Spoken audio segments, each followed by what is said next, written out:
انسان در دنیا تنهاست، انسان در دنیا غریبه، ولی معناش این نیست که خدا رو نداره، معناش اینه که فقط خدا رو داره. معناش اینه که فقط خدا رو داره.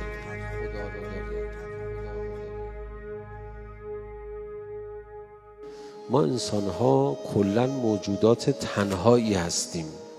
این احساس تنهایی حال آدم رو بد میکنه. این احساس تنهایی موجب میشه که آدم سوء ظن پیدا بکنه نسبت به محیط خودش، جهان خودش، و فکر کنه واقعاً کسی حمایتگر از او نیست. وقتی یه نفر از همه یه جورایی تنهایی دید، برید از همه، دیگه این آدم نسبت به فضای موجود، جهانی که داره درش زندگی میکنه بدبین میشه. شما این وسط بهش بگی به خدا توجه کن، خدا به تو مهربانه، خیلی سختشه بپذیره. با اینکه این قربت ما در دنیا باید ما رو میکشوند به سمت پروردگار عالم و با خدا تنهایی خودمون رو از بین میبردیم.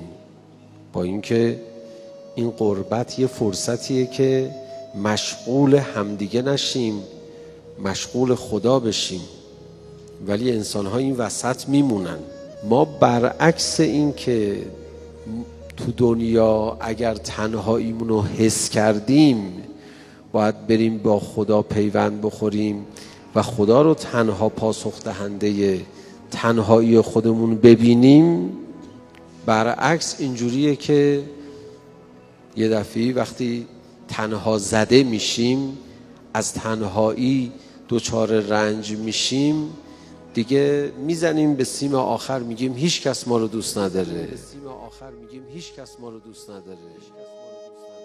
چی کار کنیم ما وقتایی که تو حادثه ها تنها میشیم؟ تنهاییمون عامل کفرمون نشه، تنهاییمون عامل انکار مهربانی خدا نشه، تنهاییمون عامل احساس این که پشتیبان نداریم نشه. چی کار کنیم؟ تمرین تنهایی بکنیم. و برای تمرین تنهایی هم نماز شب رو توصیه کردن. بلند شو تنها، الهی من لی غیرک. این تنهایی داوطلبانه، این تنهایی برنامه ریزی شده، انگار تمرین میده به آدم در تنهایی هاش خدا رو از دست نده. انگار یک عملیات باور خدا با من هست، خدا منو تنها نمیذاره، خدا به من مهربونه، یه عملیات تلقینی سنگین تو این معناست. و بعد انسان قرص و محکم میشه. از تنهایی های زندگی هیچ وقت دچار منفی بافی نمیشه. برای خودمون یه مهربانی ها، یه تنهایی هایی در آغوش مهربانی خدا داشته باشیم. تنهایی خودمون رو با خدا پر بکنیم. در تنهایی ها، در رنج تنهایی ها یه وقت از خدا نبریم. تنهایی فلسفهش اینه که بگیم الهی من لی غیرک. اگر کسی از تنهایی تبدیل شد به یک آدم بدخلق، یعنی تنهاییشو با خدا پر نکرده.